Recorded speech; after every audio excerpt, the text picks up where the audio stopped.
Hey everyone, in this AP Chem series video, we're going to take a look at a special type of intermolecular force called London dispersion forces. Here's our complete list of intermolecular forces. Way at the bottom, you'll notice a very special type called London dispersion forces, an attraction that occurs between all molecules. We'll focus on these in this video. As you just heard, London dispersion forces are attractive forces that exist between all particles, regardless of whether or not they're polar or nonpolar. The only requirement for two or more particles to experience a dispersion force is that they have electron clouds.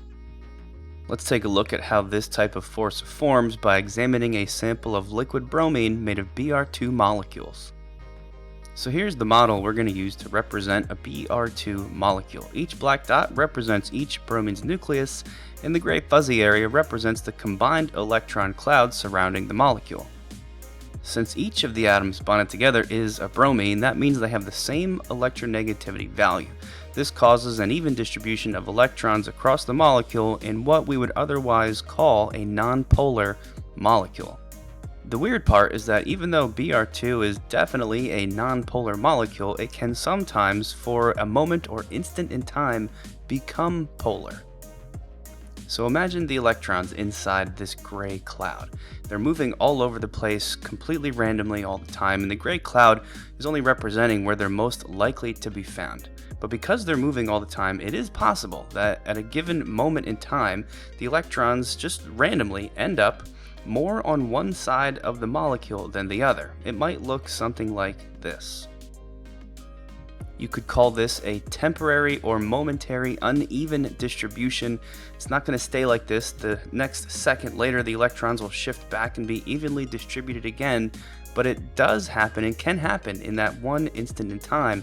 And for that instant, the side of the molecule that has the accumulated electrons becomes partially negative, while the other side becomes partially positive. In other words, the molecule has become temporarily polarized.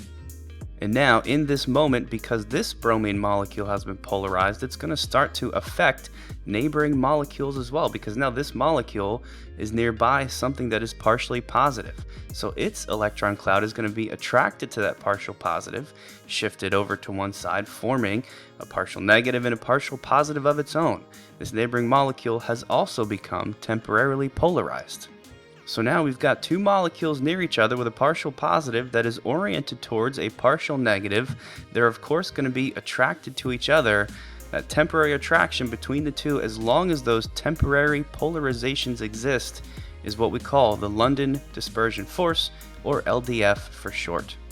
We can summarize this in words by saying that electron clouds are temporarily polarized, inducing dipoles to form in other molecules. This results in temporary attractions between particles. We call these temporary attractions London dispersion forces. This is one of the main key ideas for the video. Make sure you pause and take some time to write it down. Let's close the video by taking a look at London dispersion force strength. Compared to other intermolecular forces, LDFs tend to be generally weaker, but they can actually be quite strong. There are two different scenarios that could cause a London dispersion force to be considerably strong. Those scenarios are more electrons and larger electron clouds. That's because if there's more electrons, or if those electrons expand outwards to occupy a larger space, it's easier for the molecule to build up those temporary polarizations. Particles with more electrons and larger electron clouds are more polarizable and therefore will experience stronger LDFs. Let's take a look at how this works by bringing back our model of the LDF between Br2 molecules that we just looked at and a new one forming between iodine molecules.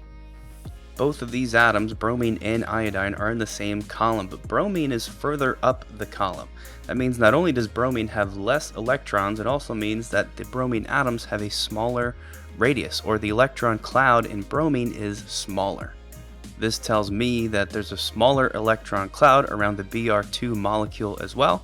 It means it's not as easy to polarize that molecule, so those partial charges that build up around it are going to have lower magnitudes. Anytime we're dealing with lower magnitude charges, that of course leads to a weaker attraction, in this case a weaker LDF.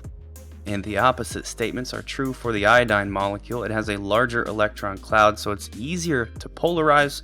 The partial charges that build up on it are going to have higher magnitudes, leading to a stronger London dispersion force.